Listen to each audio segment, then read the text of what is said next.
Bonjour et bienvenue sur ma chaîne Vivre en Asie. Si tu es à la retraite et que tu veux t'expatrier au Cambodge, cette vidéo est pour toi. Alors, dans un premier temps, tu arrives à l'aéroport, tu prends un visa ordinary, c'est le visa E, qui va être valable pour une durée de 1 mois. Ensuite, tu te rends dans une agence qui va te délivrer soit un visa de 3 mois, soit un visa de 6 mois ou un visa de 1 an, qui est renouvelable toutes les années. Il faut savoir que le visa 3 mois est un visa où tu ne peux pas sortir du territoire. Si tu sors du territoire, tu vas être obligé de refaire une autre demande de visa. Donc, le 6 mois et le 1 an, tu peux rentrer et sortir comme tu le veux. Voilà. Et pour le prix, le visa de 3 mois, je crois que c'est 95 $, 150 $ pour le 6 mois et 300 $ pour le visa de 1 an. Alors, sachant que dans les prochains mois, alors on ne m'a pas dit exactement le temps, dans combien de temps, mais dans les prochains mois, le renouvellement du passeport va se faire sur Internet, comme on demande le renouvellement de carte d'identité en France ou de permis de conduire, voilà. Donc l'ambassade, c'est très important de se déclarer. Et puis, il se passerait n'importe quoi, on sait que tu es comme fiché, disons, et ça te permettrait qu'on t'avertisse d'un changement de situation. Tu vas sur Google, tu fais appartement au Cambodge, appartement par exemple à Phnom Penh, et de là, on te donne automatiquement, il va te sortir des adresses avec des photos d'appartements, et c'est à toi de définir ce que tu veux comme appartement. Ensuite, moi, c'est la façon dont j'ai contacté une personne qui m'a ensuite présenté plusieurs appartements et j'ai fait mon choix. Voilà, c'est tout simple. Alors, pour avoir un appartement, pas besoin de papiers énormes, tu payes simplement 1 mois de caution et 1 mois de loyer. Et ensuite, tu as les frais d'électricité, les frais de l'eau, et voilà, et c'est tout simple, et tous les mois, tu paies. Alors, la banque au Cambodge. La banque au Cambodge, moi j'ai retenu 2 banques que je connais et qui sont certainement les plus importantes, c'est EBA et la Bread. Alors pour moi, j'ai choisi la Bread. J'en parle parce que j'ai eu un interlocuteur qui parle très bien le français, et ils sont plusieurs d'ailleurs. Je vis donc à Phnom Penh, et à Phnom Penh, ils sont plusieurs dans cette banque, la Bread, B-R-E-D, qui parle français, et c'est très important, surtout quand tu as des transferts d'argent à faire. Un touriste, il ne peut pas arriver, ouvrir un compte, te demande quelques papiers à fournir, parce que... Alors, concernant un scooter, alors l'achat d'un scooter, c'est tout simple.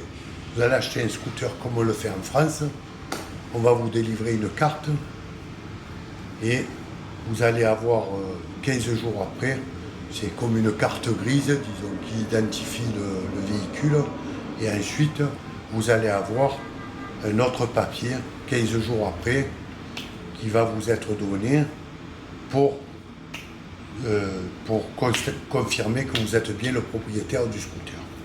Alors, vous avez des assurances. Alors, une assurance tout risque à l'année, c'est une assurance à 150 $, entre 100 et 150 $ pour l'année. Voilà, c'est tout simple. Bien moins cher qu'en France.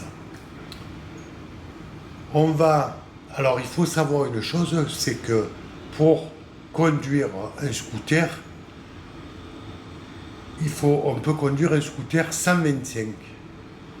Au-dessus de 125, il faut avoir le permis moto A. Le A, pas le A1. Le A1, vous retournez au 125. Le A, vous pouvez conduire... Le A, c'est un permis de grosse cylindrée où vous pouvez conduire un 150, un 250, un 350, ce que vous voulez, une moto. Voilà. Ça, c'était à préciser. Concernant les véhicules, les voitures, vous pouvez acheter une voiture, conduire une voiture. En location, il est conseillé de prendre une location avec chauffeur. C'est bien plus rassurant pour vous. Parce qu'en cas de pépin, je ne vous dis pas dans le caca où vous allez être. Donc là aussi, il y a beaucoup de questions en disant je loue. Alors, vous pouvez louer, vous pouvez faire ce que vous voulez.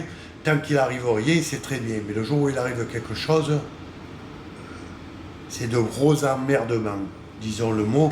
Donc il vaut mieux louer avec chauffeur, un véhicule avec chauffeur. Ils savent, ils connaissent les routes. Les routes sont très belles au Cambodge. Il y a des endroits où c'est la terre et si elle est d'accord. Mais enfin, de plus en plus, le réseau routier est en train de devenir sympa. Alors le problème médical, ça va être les petites visites chez le docteur. Alors vous avez des docteurs qui parlent français. Alors je peux vous dire que j'ai été confronté au problème aussi bien l'année dernière, parce que l'année dernière je venais en tant que touriste avec un visa de 6 mois. Je n'étais pas vraiment touriste, j'étais demi-résident et j'ai eu des problèmes donc assez sérieux. Et je peux dire qu'au Cambodge, contrairement à ce que beaucoup affirment, nous avons de quoi se soigner, même quand c'est des problèmes sérieux. Alors d'autres vous diront qu'ils vont au Vietnam. C'est vrai qu'au Vietnam, il y a des compétences énormes, il y a des hôpitaux qui sont super. Au Cambodge, nous avons de très beaux hôpitaux. Et alors, il faut savoir que dans les très beaux hôpitaux, nous avons un hôpital pour parler que de Phnom Penh, c'est l'hôpital Royal Hospital à Phnom Penh qui s'appelle, et qui est un très bel hôpital où, quand vous êtes hospitalisé, vous payez cher et vous êtes servi. Voilà. Et après, vous avez l'hôpital Calmette, qui est un très bel hôpital à Phnom Penh, et où vraiment, c'est un hôpital plutôt moins, très bien au niveau des docteurs, mais moins cher au niveau vous allez payer moins cher. Sachant que quand vous avez atteint l'âge de 70 ans, les assurances ne vous couvrent plus. Donc vous n'avez qu'une assurance qui peut vous couvrir et elle ne vous couvre pas la totalité, c'est la CFE, la Caisse des Français à l'étranger.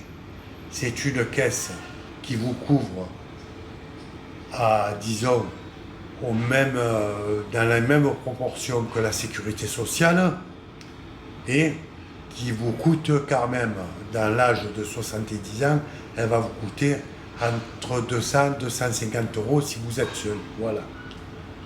Par les médicaments, on trouve tout. Tous les médicaments courants, alors les ennuis intestinaux, quand vous avez des problèmes intestinaux suite à une nourriture que vous avez mangée, il n'y a pas de problème, il y a tout ce qu'il faut. Et sans ordonnance, vous pouvez aller à une pharmacie, on vous délivre de suite, par exemple, l'Hercéfuril, on vous le délivre automatiquement et rapidement. Alors l'autre inconvénient, c'est la langue. Oui, effectivement, il y a un barrage, on ne parle pas le khmer, qui est la langue du Cambodge, donc on est un peu... Mais vous avez une application sur le téléphone qui est le Translate, et vous pouvez facilement passer du khmer au français, du français au khmer, pour demander un renseignement si vous avez besoin d'un produit. Alors, moi, ce qui se passe, c'est que des fois, je prends une photo que j'ai relevée sur Internet et je leur montre si je veux un produit, quelque chose. Et voilà, je leur montre, je veux ça, et à ce moment-là, ils me dirigent vers le rayon du magasin où je dois... et ils me donnent le produit. Concernant la nourriture, il manque de la nourriture. Alors, le fromage, bon, il n'y a pas une quantité énorme de fromage, pas comme en France où vous avez 250 fromages. Là, ça n'existe pas, vous en avez 5 ou 6 et puis ça s'arrête là. Mais petit à petit, on y vient. Hein. Voilà, vous avez de grands magasins, grands malls, ce qu'ils appellent, de grands magasins qui vendent des produits, de l'alimentation, du vêtement, alors des vêtements, de l'alimentation, tout ce que vous voulez, tout ce qu'on a besoin pour vivre, hein. Des chaussures, vous avez des marques, les marques sont représentées dans les galeries marchandes, comme en France. D'ailleurs, alors pour finir, un autre avantage, c'est que si on voit en France, à 10 heures du soir, il est difficile d'aller se promener. Là, ici, au Cambodge, une ville comme Phnom Penh, vous pouvez déambuler dans la ville sans problème à 2 heures du matin, sans problème, il n'y a pas de problème de sécurité, il n'y a pas d'insécurité, tout le monde est sympathique, tout le monde est gentil. Les Khmers sont des gens qui sont beaucoup, très gentils, qui sont polis, qui sont, je dirais même, plus respectueux que nous. Quand ils klaxonnent en ville, c'est pour vous avertir, ce n'est pas pour vous... ce n'est pas comme en France où on vous traite de tous les noms d'oiseaux, parce que vous avez... Non, quand on klaxonne, c'est pour avertir. Et quand vous vous engagez dans une rue, s'il y a un problème, ils vous laissent passer, ils sont très affables. Ce ne sont pas des gens comme en France qui sont agressifs. D'ailleurs, on le voit ici, quand il arrive des Européens, beaucoup vont garder un peu cette image qu'on a en France, qui disent pas bonjour, qui disent pas au revoir, qui disent voilà, qui sont un peu, on sent un peu le gars qui vient d'arriver et on voit qu'il est un peu sauvage, voilà, mais ça c'est un peu normal parce que vu ce qui se passe actuellement, voilà. Donc vous êtes dans un pays où il fait bon vivre, voilà, et ça ce sera pour terminer. Peut-être que je vous aurais donné envie de venir au Cambodge, peut-être que non, j'en suis désolé. J'espère que cette vidéo vous aura plu. Je vous remercie de petits pouces et de vous abonner si vous êtes content de cette prestation. Voilà, et je vous dis à la semaine prochaine.